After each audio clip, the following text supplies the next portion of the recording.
All right, good morning, everybody. So today we're going to be talking about wasps, spiders, and scorpions. Um, these these guys tend to show up pretty seasonally for us in majority of our branches. So we're going to go ahead and take a look at how to identify some of these particular insects and arthropods, or I guess you could call them all. Some of them are arachnids, but we struggle with these a lot throughout the year, especially with our customers. Our customers really don't want to get stung. They don't want to get bitten by spiders. And scorpions can be difficult to control and are very unsightly, especially when they show up inside of a house. So let's go ahead and dive in and get started. So ants, bees, and wasps are all going to belong to the insect order Hymenoptera. Okay. In its English term, all that means is just membraned wing.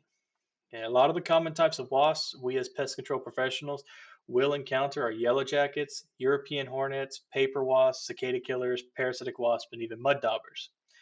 Okay, we gain control over these particular insects through multiple avenues, some of which being environmental control, meaning making unappealing nesting sites, sweeping down wasp nests or spider webs in the early spring, chemical control, and eliminating food sources, right?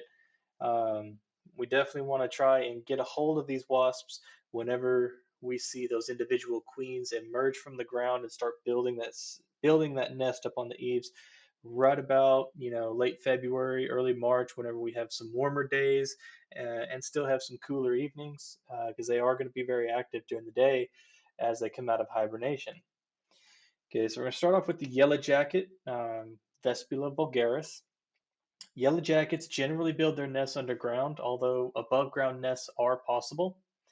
Yellow jacket wasps are opportunistic eaters and will eat whatever food is available, such as fruit, raw meat, and other insects. They're often found near trash cans. Okay, so if your customer has a dirty trash can where it's just overflowing with food, things like that, we generally want to try to go ahead and convince them to get that pressure washed and really, really cleaned up. Yellow jackets are able to sting multiple times and pose more of a stinging hazard than hornets and paper wasps because of their concealed nests and large colonies. These particular these particular wasps, a lot of times whenever we find them, we are going to find them because of a singular hole in the ground that they're just going in and out of. Like we said, they build their nests underground, although above nests are possible. These guys, a lot of people are going to find them whenever they're mowing their yard or walking around, or if their kids come out to play, they're going to end up finding them, and it's not going to be a really good day because by the time that you know that the nest is there, it's a little too late, especially in some of those cooler mornings where they're not very active, but they can still fly, so they'll readily defend their nest. Um, we identify these primarily by the yellow markings on their abdomen. They have a lot of yellow, okay, hence how they get their name. They're going to have a lot of yellow, and they're going to have four black stripes along the abdomen, which also kind of come to a point. A couple of the stripes tend to look like arrowheads, so this is a really good way to keep an eye out for these particular wasps. Okay, the European hornet, Vespa crabro. The European hornet is actually going to be the largest social wasp in North America, coming in at about an inch to an inch and a half. Um, hornets Hornet nests are often inverted and pear-shaped, enclosed, or even semi-enclosed. Paper carton nests that are often up to 3 feet long, right? These things get fairly big. They prefer to build their nests in hollow trees, but will build their nests inside wall voids, attics, abandoned beehives, and other sheltered cavities. They are predators, and they are known to attack large insects like grasshoppers, crickets, and other hymenopterans like yellow jackets and honeybees. So these guys really just don't care.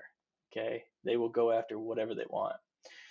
They are active both during the day and the night, making them diurnal.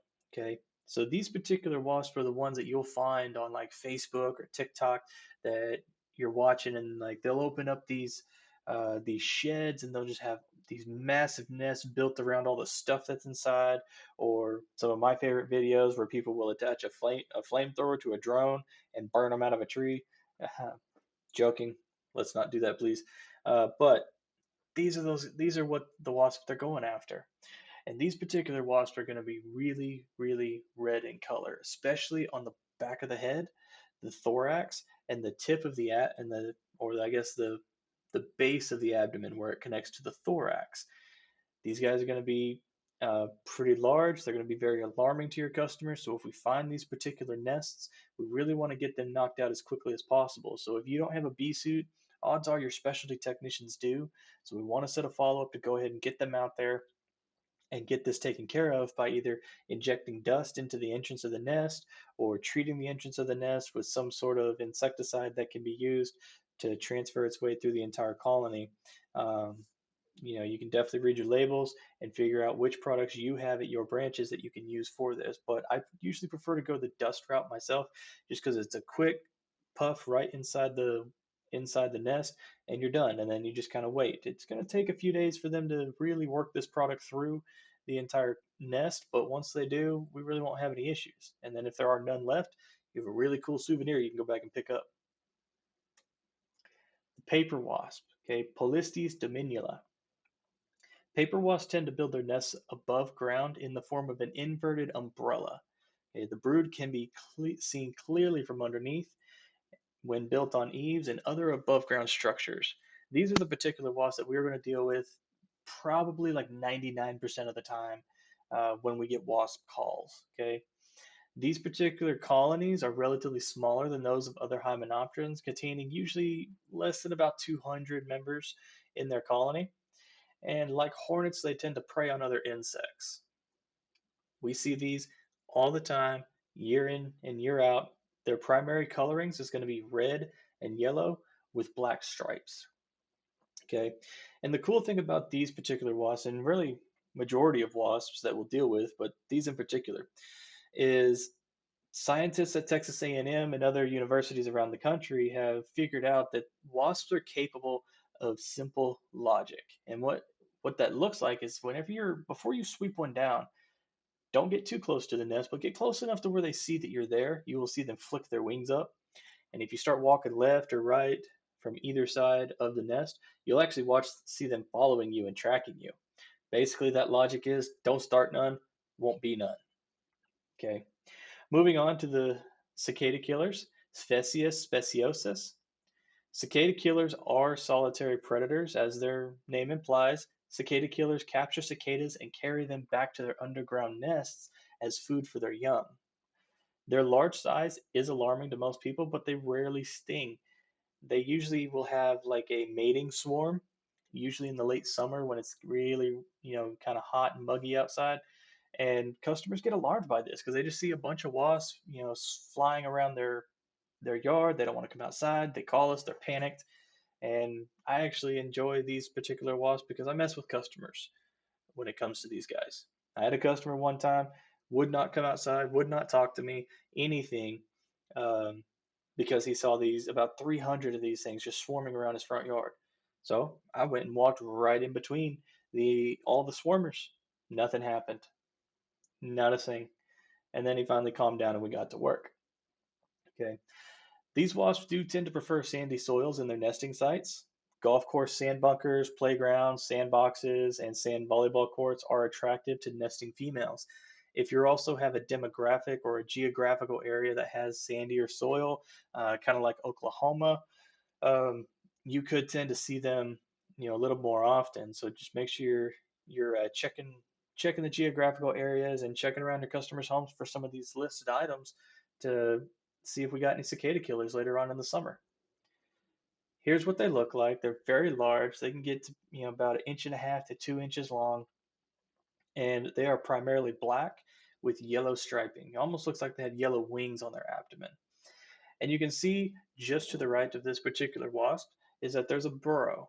These guys are going to burrow into the ground, and that's where they're going to hang out. That's where they're going to, reproduce. That's where their young is going to be.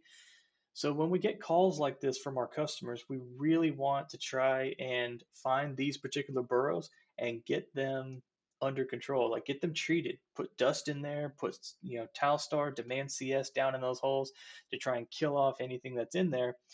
And if for whatever reason your customer doesn't have any of these burrows on their property, 9 times out of 10, they're coming from a neighbor's house, somewhere close. Okay. They're not going to go very far to get any sort of food. So this is a great selling opportunity for you to go to the neighbor's house and talk to them about their wasp issue and see if you can sign them up as a customer too. If you got time, do both jobs while you're right there. Do the customer's house and take care of your customer. Now now you're gonna be making money. You're gonna have a happy new customer and you're gonna have a happy current customer and expand your route.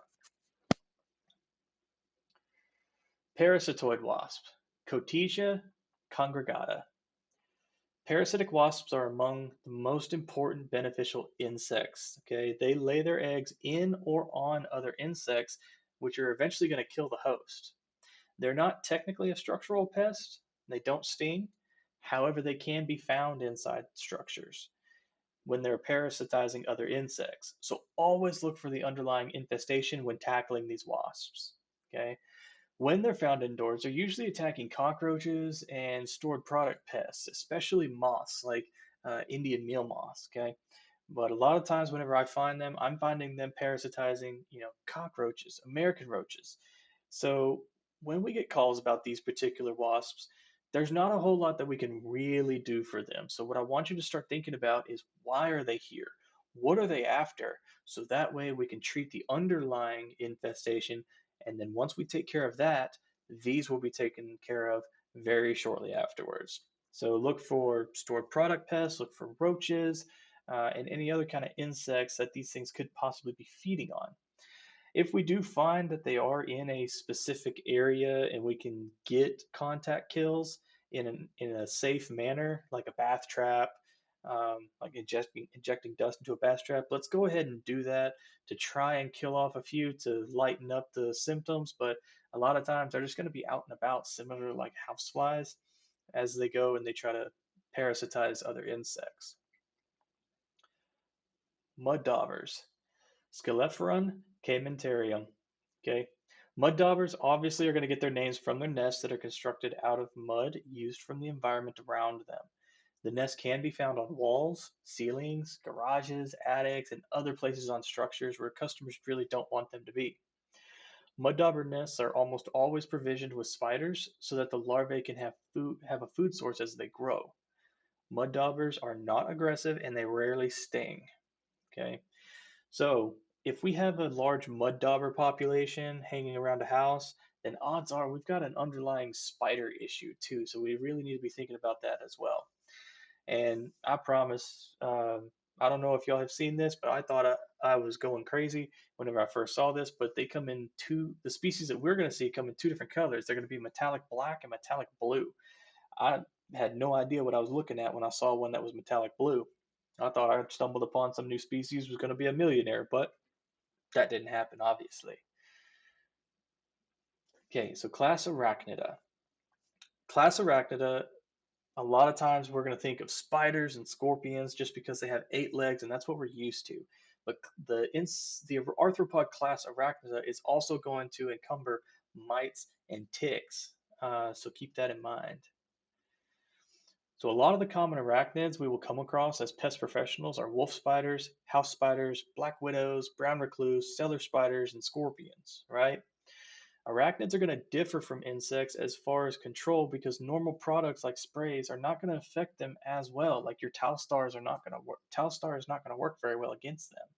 Okay, because they don't absorb the products through their legs, nor do they groom themselves regularly. So ingested toxicants don't work either. So what's the best course of action for arachnids? You got to join the federation and kill them all. Okay, that's what we got to do. Totally kidding. Thank you to those who got the reference. This is one of my favorite movies. But on a serious note, we need to control their food source, okay? We can use repellents, we can use dust, and we can use glue boards, right? That's going to be the biggest thing that we got to do. And what I mean by control their food source is when you have a high spider population around a home, there's something else going on. There's pill bugs, sow bugs, millipedes, crickets, other spiders. There's all kinds of things that could be going on. So let's figure out what that is and treat that as well so we can kind of kill two birds with one stone. Um, Instead of using your traditional towel star, you could try a Century IC Pro to kind of drive them back away from the house. But what's really going to work if we have a really bad spider infestation is going to be Onslaught Fast Cap or Demand CS. Okay. We also want to use dusts, especially for some of the spider species we're going to talk about. Um, they're going to enter the homes through the weep holes, right? Those little spaces in the bricks around the foundation that allow for ventilation. So we need to put dust in those weep holes so that way, as they move through that area, they pick up that dust because they kick it around and it gets on their exoskeleton and it starts to, seep in or it causes fissures and desiccation. Okay. And then on specific species, we really want to use glue boards because they are a health hazard, and we'll talk about those. So starting off with the wolf spider, this is part of family Lycosidae. Okay, and these particular spiders get a really bad rap, okay, because the media has hyped up the brown recluse spider so much over the decades that every brown spider to a customer is now a brown recluse, and that's just not the case. These spiders are actually extremely beneficial because they're ground hunters, right? They're nature's pest control in a way. They're going to help us out as much as they can, but we're going to identify them by the two black stripes down their carapace or the cephalothorax. Okay, um, they will carry egg sacs with them until they hatch, and then the babies will hitch a ride on mom's abdomen and carapace for a little while. So if you see one carrying babies, please do not step on it unless you want to change of pants. But where we're going to find these particular spiders, we're going to find them along the foundation and grass line where those two kind of come together. So a really good treatment, the 3 feet up, 5 feet out, all the way around the house, that is really going to help out in kind of moving these spiders around.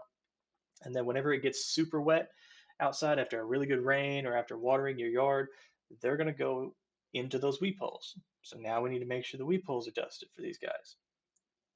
We tend to see these a lot in new builds, especially since we've just dug up all this ground where their habitat is. So when we have new build customers, make sure we're selecting the right products. Really go to town with Demand CS on the outside, treat properly with the appropriate mix rates, and do a thorough job. Your customers will thank you. Okay, the house spider, Parastatota tepidariiorum. Okay, these guys are more of a nuisance than anything else. They can't bite us. These are those little itty bitty dots that you'll see in the corners or up near the ceiling corners of your customers' houses that may just have cobwebs everywhere. That's these. Their sole purpose is just to eat other insects. They're not going to come find you in the night. They don't pose a health hazard or anything like that. They're just a nuisance and they're unsightly. So when we see these, make sure you talk to your customers about taking those webs down after you've treated in those areas. You can treat them with Demand CS around the baseboards. If they're up high, I generally recommend the customers take care of those themselves just because we don't want to spray anything up on the walls and have any rundown and have any damaged walls or anything like that. So, but if we do a real good treatment down below, they have to move through that to go up. So let's make sure we're treating the baseboards really, really well if we have these particular spiders running around. Now, my favorite, the black widow, Latrodectus mactans. Okay, um, these particular spiders are going to be easily identified by the hourglass figure on the underside of the abdomen. So next time you think you might have a black widow, definitely pick one up, turn it over, and see if it's got that hourglass shape. I'm obviously kidding. Please do not try to handle black widows. They will bite. Okay, so black widows, they're very reclusive. They're very defensive if they're messed with, right? They're not gonna really want anything to do with us. They want to be left alone and they want to hang out in their webs and they want to eat. Okay, so when we're looking for these spiders, we're generally not going to see them very often, but what we will find is if you look closely on this photo, kind of some shiny bits of web all over the place, right? There's no organization to it. There is no rhyme or reason as to why they built this web. It's just a mess, kind of like my hair in the mornings. So what we want to do is dust the weep holes in any cracks and crevices that web is attached to because they are going to be hiding somewhere nearby. Okay, so really make sure you're using Demand or even Onslaught Fast Cap. If our customer is seeing these on a regular basis, or they're seeing one, two a day, then you need to be letting your manager know, and you need to get some onslaught fast cap or some exciter out to that property, and you need to kill as many as you can as quickly as you can. These spiders will bite. They are deadly because their venom is a neurotoxin. As soon as you get bitten, you need to be going to the hospital pretty soon after that because their venom is going to attack the central nervous system of our bodies, which can eventually kill you. Uh, but they do eat a lot of insects, so they are still beneficial as an arachnid overall. But we don't have any tolerance for black widows at our customers' houses, and neither do they. So if you get a call for black widows, please take it seriously. Brown recluse, Loxosceles reclusa. Now this is the spider that has been hyped up by the media. This is the big danger that everybody is so scared of. Okay. And what's interesting about these particular spiders is we can identify them by the fiddle shape on the top of the carapace here. They're also known as the fiddleback spider. So whenever we're dealing with these, a lot of times they're going to be inside houses with a lot of clutter. So when they have a lot of clutter, the only way to get rid of these is to get rid of the clutter, and then we can do a full treatment. They want zero to do with us or any sort of other interactions by beings larger than them, hence the name. So, with that being said, whenever we're treating for these particular spiders, we want to recommend to the customer that if they have any clutter or any areas free of human interaction, we start cleaning those areas up and we kind of start moving around those areas a little bit carefully, though. So that way it kind of starts deterring them away from those areas. Now, these are spiders that we want to use glue boards for because we tend to find them inside. We want to find the highest concentration area of the brown recluse infestation so we can do a good treatment on it. When we're treating, demand CS, dust cracks and crevices, contact killers, whatever you've got on your trucks at the time to really knock these down as quickly as possible. These particular spiders do get a really bad rap because of that black necrosis or necrotic um, bite that they can leave behind. But the interesting thing about these is that only 10% of the population that are bitten by brown recluse spiders don't have that reaction. And it's not really even brought on by the venom. It's usually brought on by a secondary staph infection because whoever got bitten didn't keep it clean. And about 1% of the population will actually have a systemic reaction to these spiders. So, as a recap, really quickly, when these spiders are inside of a home, glue boards, glue boards, glue boards. Find out where they're hiding, find out where they're coming from, and make sure we're setting follow ups and using the correct products to knock them down quickly. Okay. Demand CS, defense dust are going to be your two best friends. The cellar spider. So this is actually the true daddy long legs. And what a lot of people don't realize is that the other daddy long legs that we all probably grew up playing with, those of us that lived out in the country, um, that's not even an arachnid. Okay, so this cellar spider, Fulcus phalangioides, is the daddy long legs.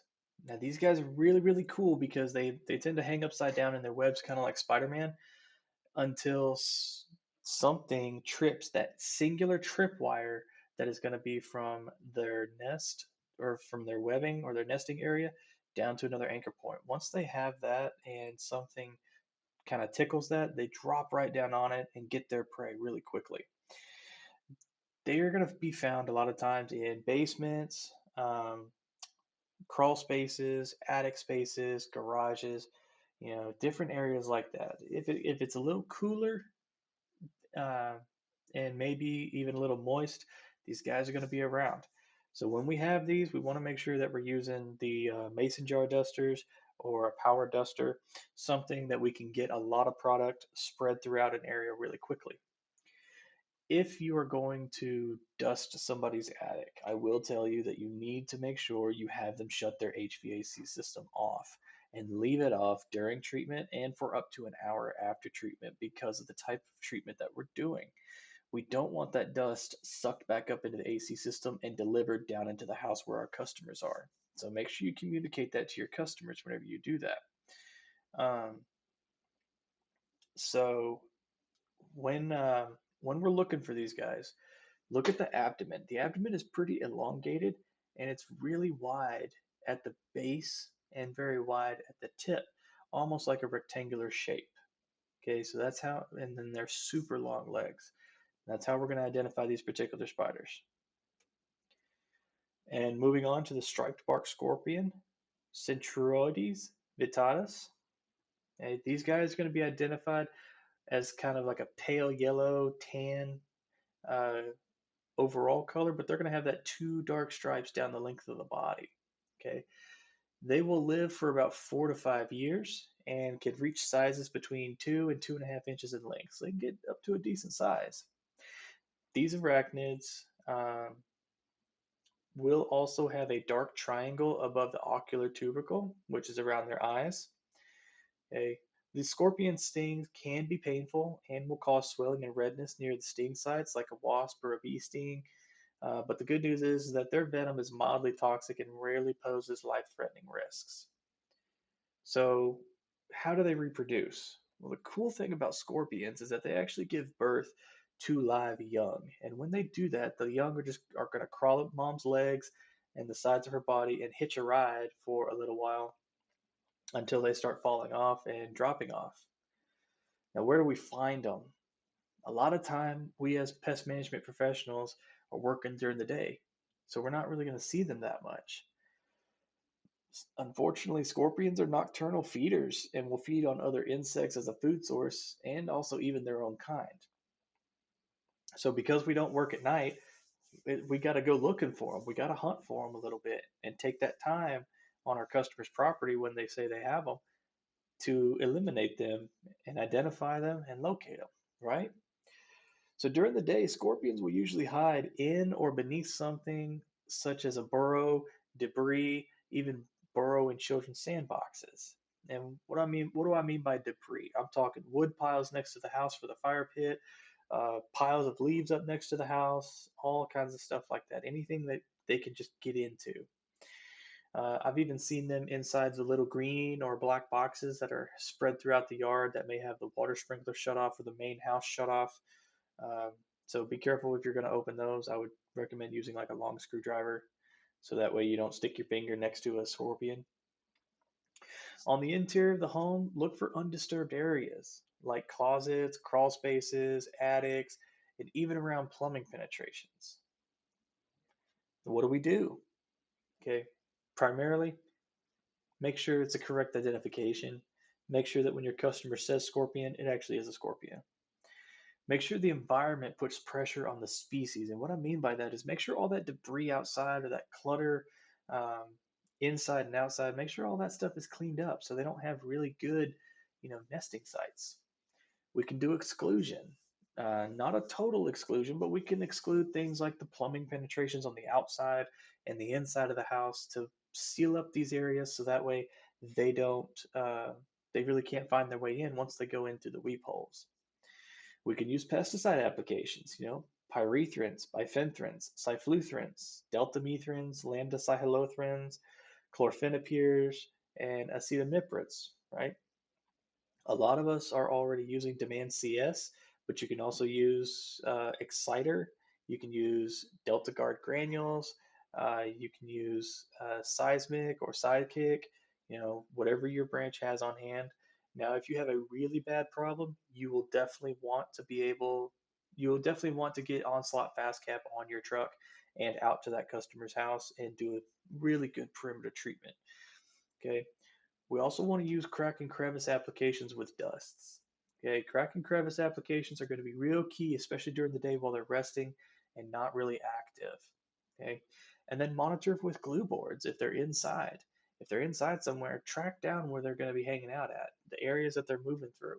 So that way, when you go back for a follow up, you are able to kind of target your treatment, similar like we do for German roaches. We want to find the nesting sites, the aggregation sites where they're going to be hanging out at. All right. So here's my contact information.